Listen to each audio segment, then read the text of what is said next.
Good morning. My name is James, brother to Philip.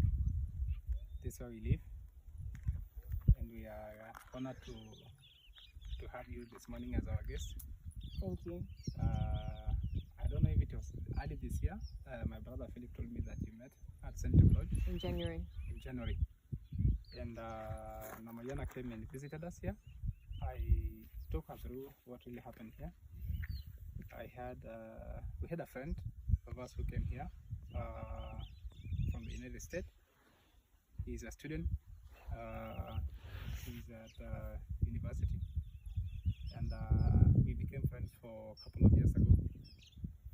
And he saw the challenges that we are facing here in the community, and he did all the efforts to help us get our well, where we can get fresh water for drinking for people and for animals.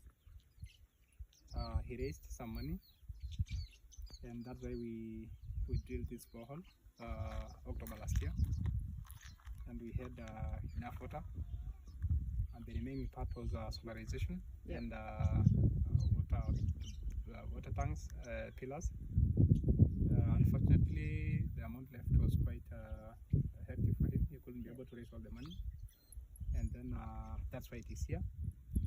And he told us when we have well wishers who are willing to help us finish, he was also willing, because his intention was to see us having access to fresh water. And because the ladies here are really suffering.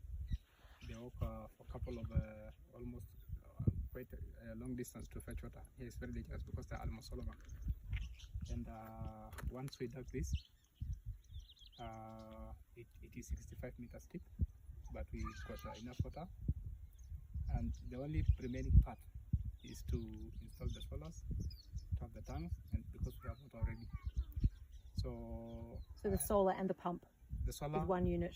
Yeah, solar pump and the and storage tanks for water storage. And you've got the fencing already? It was only a small one to secure this because of the animals, and that's why it was sealed. And the contractor who did this gave us another rough quotation of the remaining part, and he said, I met him a few months ago and asked him about the progress, and he told me that it is advisable if we install the tanks first because it will take almost a whole month for the structure to dry up, and then once it dries up, if there's a way to put the solars, we can install the solars and the water will get up already, then people can start using it. So the idea was to have access to fresh and to have access to clean water for the families and for the animals. How much is the rest of it going to cost? What was the estimate? We can share with you the plan and the cost, although the solars that the colleague who helped us build this told us that he don't have enough money, and he needed a small budget, at least for small solars, provided we have water.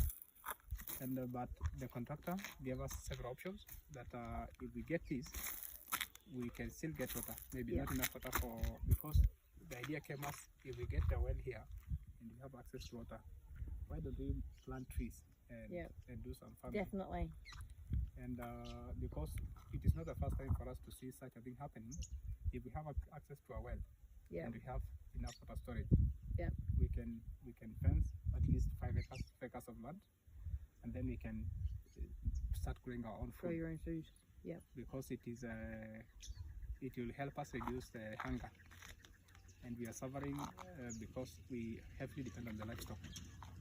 Sometimes it becomes a challenge to sell the money during the dry season, but if we have access to food, we can be able to have Essential. all the essentials needed. You can stop that if you want.